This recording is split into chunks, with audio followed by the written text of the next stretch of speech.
पंडित मोटे राम जी शास्त्री को कौन नहीं जानता। आप अधिकारियों का रुख देखकर काम करते हैं। स्वदेशी आंदोलन के दिनों में आपने उस आंदोलन का खूब विरोध किया था। स्वराज आंदोलन के दिनों में भी आपने अधिकारियों से राजभक्ति को सनद हासिल की थी।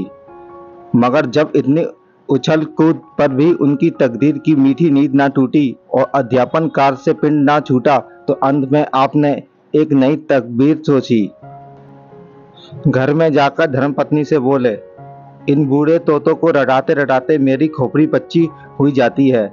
इतने दिनों विद्या दान देने का क्या फल मिला जो और आगे कुछ मिलने की आशा करूं। धर्मपत्नी ने चिंतित होकर कहा, भोजन का भी तो कोई सहारा होना चाहिए। मोटे राम, तुम्हें जब देखो पेट की ही फिक्र पड़ी रहती है। कोई ऐसा बिरला ही दिन जाता होगा कि निमंत्रण ना मिलता हो, और चाहे कोई निंदा करे, पर मैं भरोसा के लिए बिना नहीं आता हूँ। क्या आज ही सब यजमान मरे जाते हैं, मगर जन्म भर पेट ही जलाया तो क्या किया। संसार का कुछ सुख भी तो भोगना चाहिए। मैंने वैद्य बनने का निश्चय किया। स्त्री ने आश्चर्य से कहा, वैद्य कैसे बनोगे, कुछ वेद की पढ़ी भी है। मोटे राम, वेद की पढ़ने में कुछ नहीं होता। संसार में विद्या का इतना महत्व नहीं जितना बुद्धि का है। दो चार सीधे साधे लटके हैं बस, और कुछ नहीं। आज ही अपने नाम की आगे भिसगाय चाय बढ़ा लूंगा। कौन पूछने जाता है तुम भिसगाय चार हो या नहीं। किसी को क्या गरज पड़ी जो मेरी परीक्षा लेता फिरे। एक मोटा सा साइन बोर्ड बनवा लूंगा, उस पर यह शब्द लिखे होंगे, यहाँ स्त्री पुरुष के गुप्त रोगों की चिकित्सा विशेष रूप से की जाती है।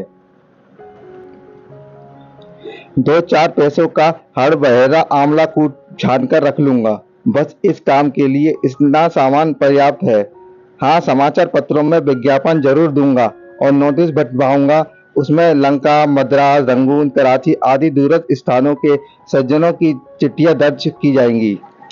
ये मेरे चिकित्सा कौशल के साक्षी होंगे। जनता को क्या पड़ी है कि वे इस बात का पता लगाती फिरे कि उन स्थानों में इन नामों के मनुष्य रहते भी हैं या नहीं। फिर देखो बैठक कैसे चलती है।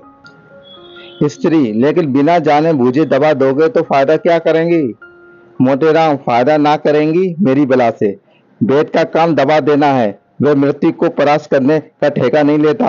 और फिर जितने आदमी बीमार पड़ते हैं सभी तो मर नहीं जाते। मेरा तो ये कहना है कि जिन्हें कोई औषधि नहीं दी जाती वे विकार शांत हो जाने पर आप ही अच्छे हो जाते हैं।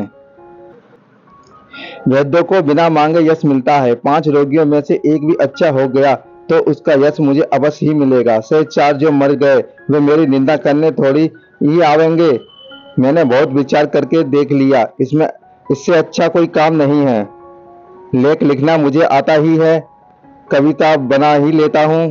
पत्रों में आयुर्वेद महत्व पर 2-4 लेख लिख दूंगा। उनमें जहां तहां 2-4 कविता भी जोड़ दूंगा और लिखूंगा कि जरा चटपटी भाषा में। फिर देखो कितने उल्लू फंसते हैं। ये ना समझो कि मैं इतने दिनों केवल तोते ही रटाता रहा। मैं नगर के सफल वैद्यों की चालों का अवलोकन करता रहा हूँ, और इतने दिनों में मुझे उनकी सफलता के मूल मंत्र का ज्ञान हुआ। ईश्वर ने चाहा तो एक दिन तुम सिर से पांव तक सोने से लदी होंगी। स्त्री ने अपने मनोल्लास को दबाते हुए कहा, मैं इस उम्र में भला क्या गहने पहनूंगी। ना अब वह अभिलाषा ही है। पर यह तो बताओ कि तुम्हें दवाएं बनानी भी तो नहीं आती, कैसे बनाओगे। रस कैसे बनेंगे, दवाओं को पहचानोगे भी तो नहीं। मोटे राम, प्रिय तुम वास्तव में बड़ी मूर्खा हो। अरे वैद्यों के लिए इन बातों में से एक की भी आवश्यकता नहीं। वेद की चुटकी की राग ही रस है, भस्म है, रसायन है। बस आवश्यकता है कुछ ठाट बाट की। एक बड़ा सा कमरा चाहिए, उसमें एक दरी हो, ताकों पर 10-5 शीशियां बोतलें हो। इसके सिवा कोई चीज दरकार नहीं, और सब कुछ बुद्ध आप ही आप लेती है। मेरे साहित्य मिश्रित लेखों का बड़ा प्रभाव पड़ेगा। तुम देख लेना, अलंकारों का मुझे कितना ज्ञान है ये तो तुम जानते ही हो। आज इस भूमंडल पर मुझे ऐसा कोई नहीं दिखता जो अलंकारों के विषय में मुझसे पेश पा सके। आखिर इतने दिनों घास तो नहीं खोदी है। 10-5 आदमी तो कभी चर्चा के नाते ही मेरे यहाँ आया जाया करेंगे। दोस्तों, अगर कहानी पसंद आ रही है तो please subscribe to my channel. बस वही मेरे दयाल होंगे, उन्हीं की मार्फत रोगी आवेंगे। मैं आयुर्वेद ज्ञान के बल पर नहीं, नासिका ज्ञान के बल पर धड़ल्ले से बैठक करूंगा। तुम देखती तो जाओ।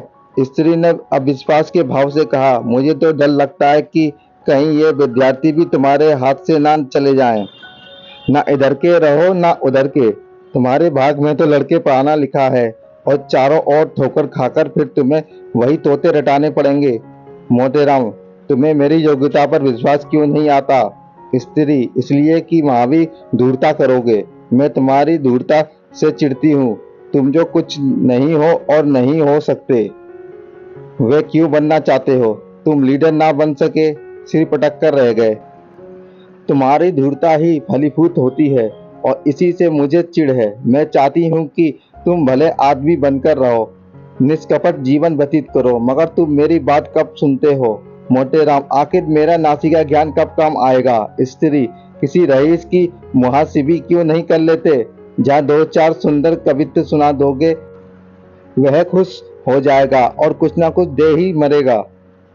वेद का ढोंग क्यों रचते हो? मोटेराम, मुझे ऐसे तैसे गुरु मालूम हुए जो वेदों के बाप दादाओं को भी ना मालूम होंगे, और सभी वेद एक एक दो दो रुपए पर मारे मारे फिरते हैं। मैं अपनी फीस 5 रुपए रखूंगा, उस पर सवारी का किराया अलग। लोग यही समझेंगे कि ये कोई बड़े वेद हैं, नहीं तो इतनी फीस क्यों होती है? स्त्री को अब की कुछ विश्वास आया। बोली, इतनी देर से तुमने एक बात की मतलब कही है, मगर ये समझ लो या तुम्हारा रंग ना जमेगा, किसी दूसरे शहर में चलना पड़ेगा। मोटेराम हंसकर, क्या मैं इतना भी नहीं जानता? लखनऊ में अड्डा जमेगा अपना।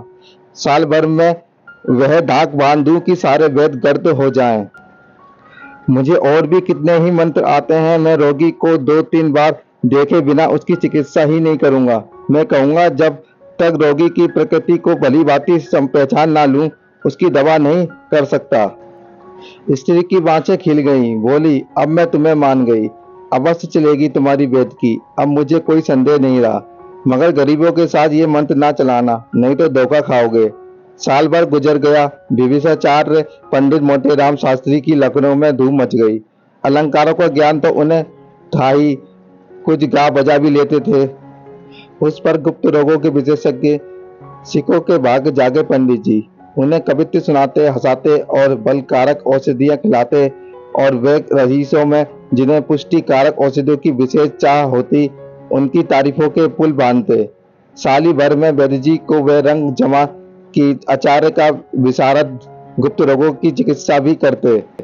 विलासिनी विधवा रानियों और शौकीन अदूरदर्शी रईसों में आपकी खूब पूजा होने लगी। किसी को अपने सामने समझते ही नहीं थे, मगर स्त्री उन्हें बराबर समझाया करती कि रानियों के झमेले में ना फंसो, नहीं तो एक दिन पछताओगे। मगर भाभी तो होकर ही रहती हैं, कोई लाख समझाए बुझाए। पंडित जी के उपासकों में बिलहर की रानी भी थी। राजा साहब का स्वर्गवास हो चुका था। रानी साहिबा ने न जाने किस जीर्ण रोग से ग्रस्त थी। पंडित जी उनके यहाँ दिन में 5-5 बार जाते। रानी साहिबा उन्हें एक क्षण के लिए भी अपने पास से हटने ना देना चाहती थी। पंडित जी के पहुंचने में देर होती थी तो बेचैन हो जाती थी। एक मोहतर नित उनके द्वार पर खड़ी रहती थी। अब पंडित जी ने खूब कैंचुल बदल दी, तंजेब की अचकन पहने, बनारसी सफा बांधते और पंप जूता डालते थे। मित्रगण भी उनके साथ मोटर पर बैठकर दंदनाया करते थे। कई मित्रों को तो रानी साहिबा के दरबार में नौकर रख दिया। रानी साहिबा भला अपने मसीहा की बात कैसे टालती, मगर चकेत जफाकार और ही षड्यंत्र रच रहा था। एक दिन पंडित जी रानी साहिबा की गोरी गोरी कलाइयों पर एक हाथ रखे नब्ज देख रहे थे और दूसरे हाथ से उनके हृदय की गति की परीक्षा कर रहे थे कि इतने में कई आदमी सोते हुए और हुए कमरे में घुस गए और पंडित जी पर टूट पड़े। पंडित जी पर बेभाव पड़ने लगी। यूं तो पंडित जी भी दमखम के आदमी थे, एक गुप्त सदैव साथ रखते थे, पर जब धोखे से कई आदमियों ने धर दबाया तो क्या करते? कभी इसका पैर पकड़ते तो कभी उसका हाथ। हाय हाय हाय, का शब्द निरंतर मुंह से निकल रहा था, पर उन बेरहमों को उन पर जरा भी दया नहीं आती थी। एक आदमी ने एक लात जमाकर कहा, इस दुष्ट की नाक काट लो। दूसरा बोला, इसके मुंह पर कालिक और चूना लगाकर छोड़ दो। तीसरा, क्यों बेट जी महाराज, बोलो क्या मंजूर है, नाक कटवाओगे या मुंह पर कालिक लगवाओगे? पंडित जी, हाय हाय मर गया, और जो चाहे करो मगर नाक ना काटो। एक, अब तो फिर उधर ना आवेगा? पंडित, भूल कर भी नहीं सरकार, हाय मर गया। दूसरा, आज ही लखनऊ से रफू रेट हो जाओ, नहीं तो बुरा होगा। पंडित, सरकार मैं आज ही चला जाऊंगा, जनेऊ की शपथ खाकर कहता हूँ, आप मेरी यहाँ सूरत भी नहीं देखोगे। तीसरा, अच्छा भाई, सब लोग 5-5 लातें लगाकर छोड़ दो। पंडित जी, अरे सरकार मर जाऊंगा, दया करो। चौथा, तुम जैसे पाखंडियों का मर जाना ही अच्छा है। हाँ तो शुरू हो जाओ। मंचलती पड़ने लगी, धमाधम की आवाजें आने लगी। मालूम होता था कि नगाड़े पर चोट पड़ रही है। हर धमाके के बाद एक बार हाय की आवाज निकल जाती, मानो उसकी प्रतिध्वनि हो। पंचलती पूजा समाप्त हो जाने पर लोगों ने मोटे राम जी को घसीटकर बाहर निकाला और मोटर पर बिठाकर घर भेज दिया। चलते चलते चेतावनी दे दी कि प्रातःकाल से पहले भाग खड़े होना, नहीं तो और ही इलाज किया जाएगा। मोटे राम जी लंगड़ाते कहराते लकड़ी फेंकते घर में गए और धम से चारपाई पर गिर पड़े। स्त्री ने घबराकर पूछा, अरे तुम्हारा ये हाल किसने किया? हाय हाय, ये तुम्हारा चेहरा कैसा हो गया? मोटे राम, हाय भगवान मर गया। स्त्री, कहाँ दर्द है? इसी बारे कहती थी कि बहुत रबड़ी ना खाओ, लबड़ भास्कर ले आऊं? मोटे राम, हाय दुष्टों ने मार डाला, उसी चंडालिनी के कारण मेरी दुर्गति हुई, मारते मारते सबों ने भुरकुस निकाल दिया। स्त्री, तो ये कहो कि पिट कर आए हो? हाँ पिटे तो हो, अच्छा हुआ, तुम लातों के ही देवता हो। कहती थी कि रानी की यहाँ मत आया जाया करो, मगर तुम कब सुनते थे। मोटे राम, हाय हाय रान, तुझे भी इसी 10 कोसने की सूझी? मेरा तो बुरा हाल है और तू कोस रही है। किसी से कह दे ठेला वेला लावे, रातों रात लखनऊ से भाग जाना है, नहीं तो सवेरे प्राण ना बचेंगे। स्त्री, नहीं अभी तुम्हारा पेट नहीं भरा, अभी कुछ दिन और यहाँ की हवा खा लो। कैसे मजे की लड़के पढ़ाते थे। हाँ नहीं तो बैत बनने की सूझी? बहुत अच्छा हुआ, अब उम्र भर ना भूलोगे। रानी कहाँ थी कि तुम पिटते रहे और उसने तुम्हारी रक्षा ना की? पंडित, आय हाय, वे चुड़ैल तो भाग गई, उसी के कारण क्या जानता था कि ये हाल होगा, नहीं तो उसकी चिकित्सा ही क्यों करता।